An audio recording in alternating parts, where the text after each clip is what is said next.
Morning everybody, how you doing today? Before we get started with the show, click here to accept the terms of service for this episode.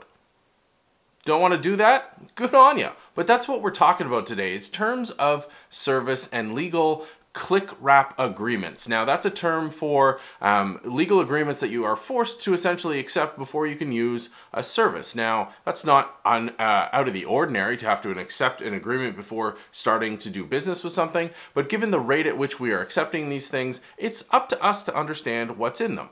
Now, full caveat, as always, I am not a lawyer. I do, however, read a ton of these terms of service agreements in the course of my security and privacy research, getting ready for various media interviews, my radio column, that kind of thing. So I'm very familiar with how these things are structured. And now there was this great study that came out this week from two professors.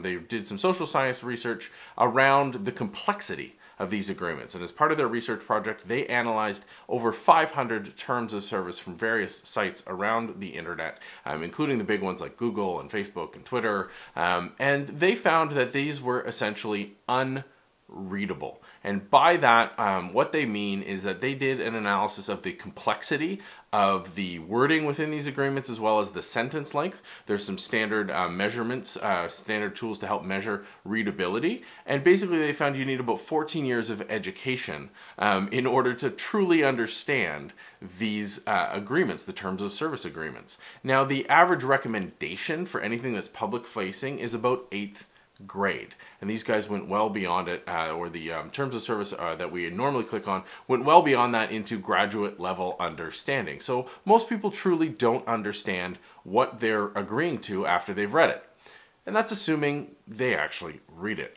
I'm confident saying that, and I know that didn't sound confident, so let me restate that.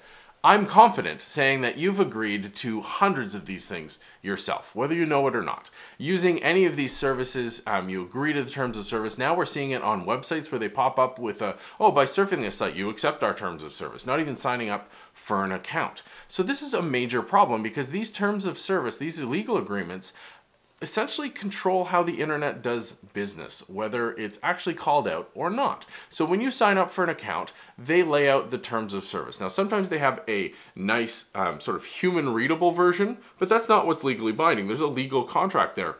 And these go on for pages and pages and pages and pages. There's been many jokes about the length of these things, about how long it would take you to actually print it out and go through them. There have been cases where people have actually hidden hilarious contests or crazy statements like, we'll get your firstborn inside of these agreements because they know nobody actually reads them. But that's a major, major problem because all of these things dictate what a company can do with your data. They can dictate what they can allow or what they allow you to do on their service, when they can interject and cut you off. So we've all seen challenges around people losing their Facebook accounts or losing access to various social media accounts and not having any recourse.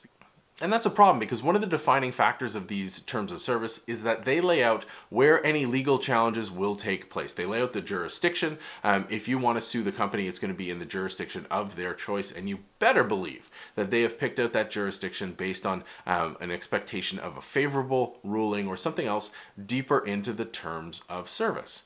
Now that's a problem because you have these binding agreements, and they're being, if there is a problem with it, it's going to be debated and a ruling made on the company's favored ground. But even worse, and this is my number one problem with these terms of service agreements, is that every single one that I've ever read, because this is a smart lawyer move, because if you can get the other party to agree to it, why wouldn't you? Almost every single one of these agreements has a clause like the one you're looking at right now. And this is Twitter's, and we're going to see Facebook's and Google's in a minute, and they all essentially say the same thing in slightly different wording. They say that they are allowed to update the terms of service at any point in time, and your continued use of their service or product marks an agreement to these updated terms.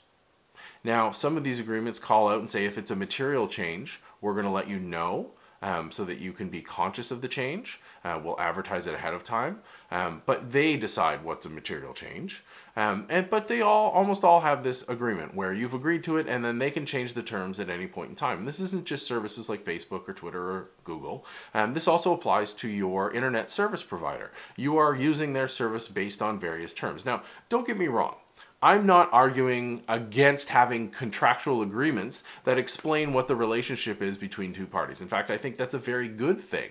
I think that makes it clearer as to what the expectations are, what the trade-off is, what is the business exchange here. I think the problem is that it's significantly disproportionate when it comes to all these services that we are using day to day. People just go, oh great, I can get service X, I can just type in information into Google and they'll point me towards results. Well, there are terms of service that govern that. Or I can upload videos to YouTube and great, people can see my video and maybe I can make some money down the road if that's what you're into. But again, there are terms of service that are in play that you did not have any hand in negotiating. It's not like a normal business transaction where we figure it out and we'll negotiate and agree to specific terms. They are being presented to you in a flash and you are expected to agree to move on. And essentially, we all just click anyway and go. There was a great stat from the Google Chrome team a few years back that they had analyzed security prompts within the Chrome browser. Basically, they said their data showed people just click on it when you ask them to click